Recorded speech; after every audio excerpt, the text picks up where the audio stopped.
Hey guys, Caro-Kann Defense is one of the most solid variations black can play versus king's pawn. I found this surprisingly effective opening trap, but it's not only one trap, it's actually a set of traps where whatever black plays there might be a hidden threat and a way for white to trick his opponent.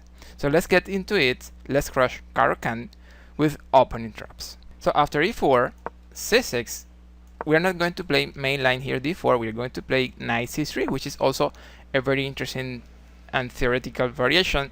Black can play here b5, that's the reason they played c6. So d5 is probably the move your opponent will play here, and then we can continue knight f3, and this is two knights attack. This line is a minefield, there will be tricks everywhere. I want to tell you how to play against the most common move in online games, d takes e4, and this is what we are going to focus on. But also there are other tricks against other options black can try. For example, black can play d4 or bishop g4 here as alternatives. After d4 we can play knight e2, then we are attacking this pawn on d4, and they need to play c5, and then we have this move c3, and this is very interesting because we are getting rid of black's central pawn.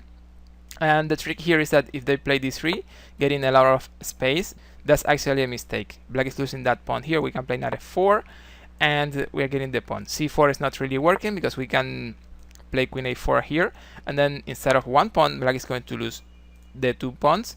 So this position is very good for white.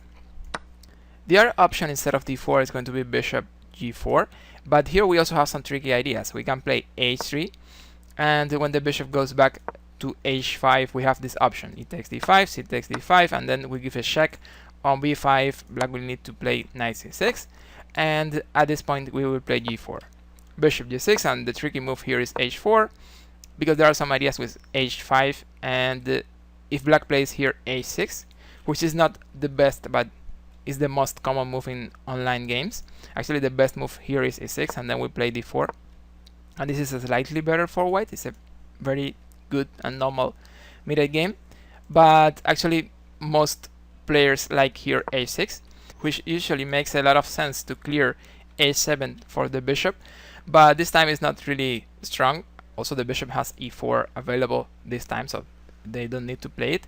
This time we can play knight e5, and there will be a double threat. We are getting c6, and also we are getting g6.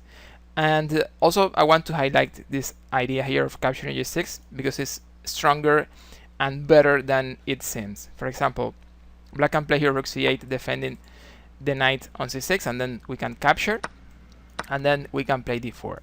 In general, in these positions, when we can force this trade, black capturing with the f pawn, the other pawn on h6, we are getting a very clear advantage. There are some problems with this capture.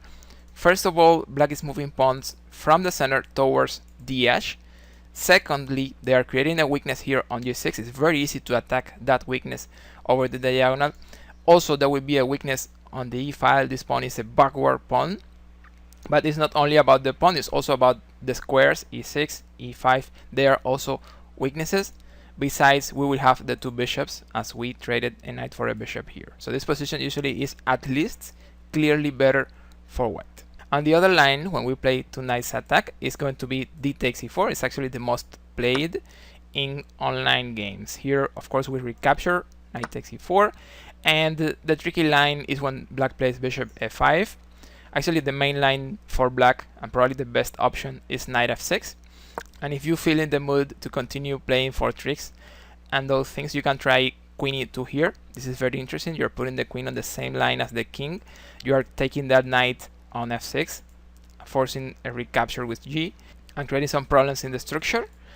But the trick here is that if your opponent plays knight bd7, you are winning the game in one move. You have checkmate in one. Of course, this is just a mate in one. I mean, it's hard to miss it, but I can tell you that 500 players have made knight bd7 here. So especially among beginners, it's a mistake that can happen. Here we can play knight d6, and that's checkmate. So after bishop f5, this move makes a lot of sense. They are developing, and they're getting a tempo attacking our knight. Here we can play knight g3, we defend, and we get a tempo at the same time. Here the best move for black is bishop g4, but the most common move is actually bishop g6, and this is actually a mistake. Let me tell you, after bishop g4 we still have some tricky ideas. We can play bishop c4, and here we are threatening things over f7 because the bishop is also unprotected there, so we might have some checks on e5. The best move for black here is e6, and then you can castle, and we are slightly better. But the trick here is that if they play knight f6, we have some ways to get a very nice advantage. For example, we can get a pawn by playing bishop takes f7, knight e5, and well, knight takes g4, and this is a very good position, clearly better for white. We have a pawn up. The other line is when we play, instead of bishop takes f7, we can play knight e5, and then, well, we're losing the queen, but they cannot really take it. We have checkmate in 1 on f7.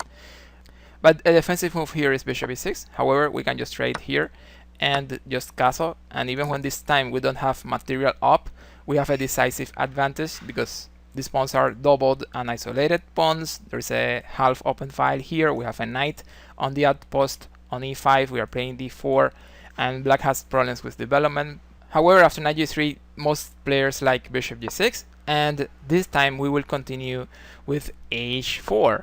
And now we are threatening h5, and black has some ways to defend against this idea. h6 is the most normal here, but also I want to tell you how to play if your opponent tries, for example, knight f6. Well, here we can just play h5 and get the bishop on e4, and then, well, as you can imagine, d4, getting the space, controlling the center, developing your pieces, and this position is clearly better for white. You have the two bishops and you have the center. The other line is when they play h5, trying to definitely stop our advance, but well, one more time knight e5 is very annoying here, trying to force this trade we were highlighting previously. And the best move for black is probably queen d6, but again we have some hidden tricks in this line, very interesting and hidden tricks. We can play knight g6, queen takes g6, and then bishop e2. There is pressure here on h5. There's only one move defending, and it is knight f6, and then we can continue d4. The trick here is that if they continue with a normal development like knight b d7, we will play bishop g5, and after e6 it is white to move, and white can get a decisive advantage. The problem is the queen is trapped there, so we can play here bishop d3, and we're getting material here. So let's focus on the most normal move, a6. Here we can play knight e5, again this idea. Usually black will play here bishop h7, which is the most normal, is the most played actually in online games, but well, probably the best is queen d6, and we are still getting a really good position after knight takes bishop and d4. However, in this position, bishop h7 has been played 8,000 times, and basically in every line we have either a decisive advantage or really close to decisive advantage after that move bishop a7. So let's see, after this move the key is that we can play here this aggressive and accurate move, queen h5, and now we are threatening things here on f7. Black doesn't have too many ways to defend. Probably the only move is going to be g6, and this move already looks very bad. Observe, the bishop is trapped behind that pawn, so it's like they have a piece down. But well, it's not only about that. You will see that we have many tricks and threats here. I want to mention two lines. One line that is probably the most fantastic one, and the other line that is probably the best line, the way to get the most or the biggest advantage in this position.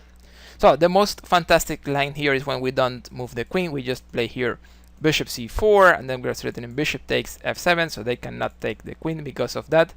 Black can play here e6, and then we will play queen e2, and this is very tricky. We're putting the queen on the same line as the king, but there are hidden threats in this position. Black needs to play something defensive here, protecting f7. Maybe queen c7 is a move, probably queen e7, queen f6, but the idea here is that the normal moves are losing. I mean, normal development moves like bishop g7, bishop d6, or knight d7, or even knight f6. All those moves are actually losing in this position. So after knight f6, well, we have a combination here. we can play knight takes f7, we are attacking the queen, we're attacking the rook, and if the king takes the knight, well, we will have checkmate in 2 moves, queen e6 check, and queen f7, there is checkmate. So that's the most fantastic line, but actually according to engines and also according to what we can get on the board, probably queen f3 is slightly better. Here we are attacking f7, we are threatening checkmate over there, and black can play here a defensive move like knight f6 is probably the most normal idea.